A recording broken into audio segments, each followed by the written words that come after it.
Hey, how you doing? I'm Darren Ortiz, and this is Spirit World TV.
Even when I was a little kid, I intuitively knew that they were using films to tell us our future. You know, films like Terminator, for instance.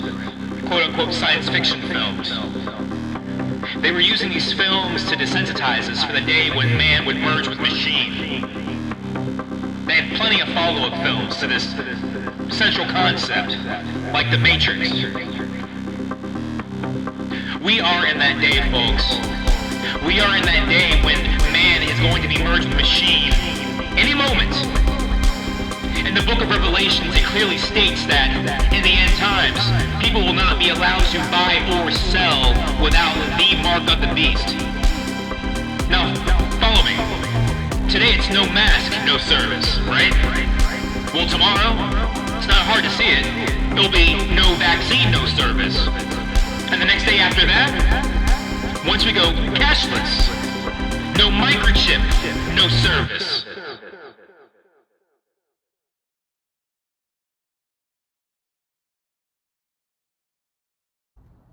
Elon Musk, everyone's favorite pot-smoking tech hippie inventor, is set to unveil Neuralink, a brain interface technology company he founded in 2016 with a real-life neuron demonstration in Las Vegas in a few days. So while you've been at home catching up with the Joneses with the latest and greatest with the corona pandemic, which athletes are kneeling, which athletes aren't kneeling, BLM, Antifa, which cities are burning, the presidential election coming up in November and all that jazz, Elon Musk has been moving full steam ahead with his brain interface technology. He was on Joe Rogan's podcast last month discussing this. Let's watch a clip. For version 1 of the device, it would be basically implanted in your skull. So,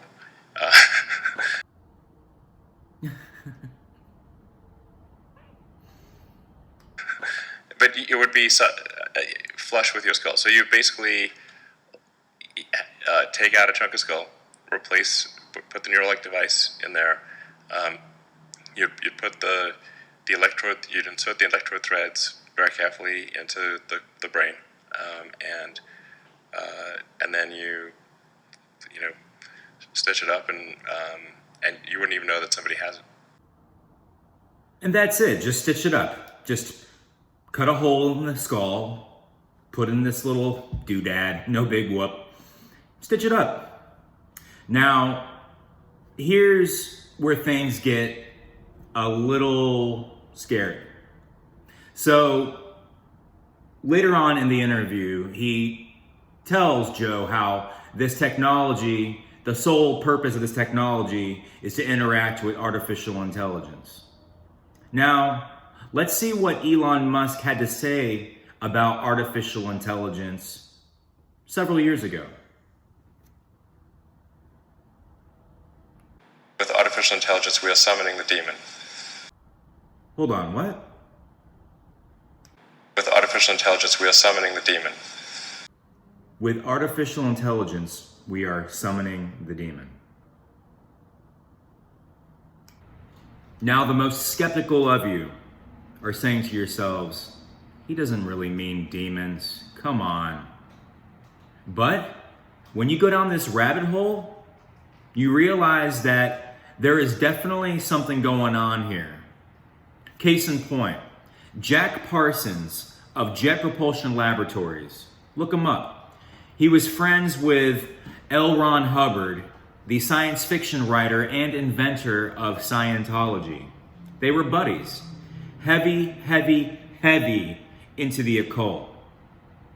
Now, rumor has it, they did a ritual that they got from Aleister Crowley. And the purpose of this ritual was to make contact with beings, spirits, demons, life beyond the veil that separates our reality from theirs. Okay? Now we're going to change our focus to a gentleman by the name of Geordie Rose. Geordie Rose is the CEO and founder of D-Wave Quantum Computing Systems.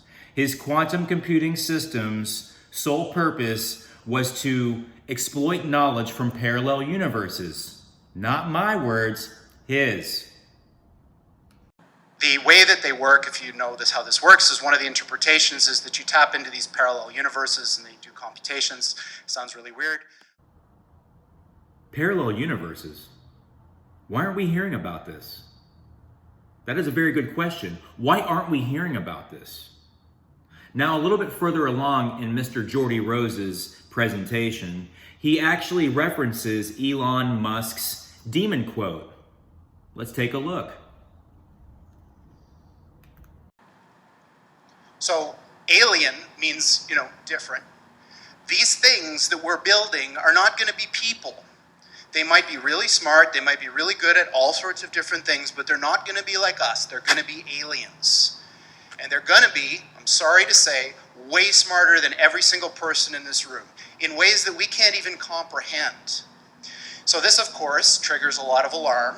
One of the guys who talks about this is Elon, who says things like this, like, when you do this, beware, because you think, just like the guy in the stories, that when you do this, you're going to put that little guy in a pentagram, and you're going to have your holy water out, and you're going to wave it at the thing, and by God, it's going to do exactly what you say, and not one thing more. But it never works out that way. So this is an attitude that some are having, this emerging alarmism about the way this is going to go. But these words, demons, doesn't capture the essence of what's happening here. I don't know if any of you are turn-of-the-century weird fiction fans, but there's this guy named H.P. Lovecraft. All right, let's unpack this a little bit. My man Geordie Rose here is talking about aliens. They're not going to be like us. Elon Musk demon quote, which he kind of tries to play it off that the demon thing is actually a metaphor, but I'm not buying that for one hot minute. Because then he starts talking about H.P. Lovecraft, the weird fiction novelist. Listen to this next part. And he espoused a view which is called cosmicism. And the essence of cosmicism is cosmic indifference.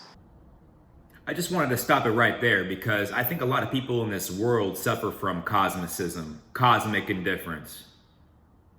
It's called cosmicism. And the essence of cosmicism is cosmic indifference. So what he was saying is basically, yes, there are these massively intelligent entities out there, but they're not good, they're not evil. They just don't give a shit about you even in the slightest. The same way that you don't care about an ant is the same way they're not going to care about you. And these things that we're summoning into the world now are not demons, they're not evil, but they're more like the Lovecraftian great old ones. Boom! My man Geordie Rose is summoning entities from other realms. Now he's creating artificial intelligence that's supposed to interact with these entities. And supposedly these entities aren't evil or demonic, they're just indifferent. Kind of like how we're indifferent to ants. We virtually feel no guilt when we squash them. So is he going to build in some type of fail-safe in this artificial intelligence that has the willpower or decision-making skills to go, we're not going to interact with these demonic entities over here. We're just going to interact with these indifferent entities over here. Either way you cut it, it does not sound pretty. Now, let's go back to the beginning. We have Elon Musk, who's developing artificial intelligence to be inserted in the skull. Now, will that artificial intelligence be interacting with entities in other realms? I don't know. And Geordie here has created a quantum computer that tapped into parallel universes. I suspect that that's where he made his first contact with these entities. And then he bumped his game up to create artificial intelligence to interact with these entities. Maybe this artificial intelligence is going to be animated by these entities. Some scary stuff, folks. I tell you what, though, if you make a decision to get something like that in your brain, that could potentially cut you off from the Creator 100% and you be non-redeemable. So I suggest don't even mess with this and pass the word along to your family and friends. Do not merge with machine. Human beings were not meant to merge with machine at all. We were made perfect in God's image. I'll leave you with this. Mark 8:36. For what shall it profit a man if he shall gain the whole world but lose his soul?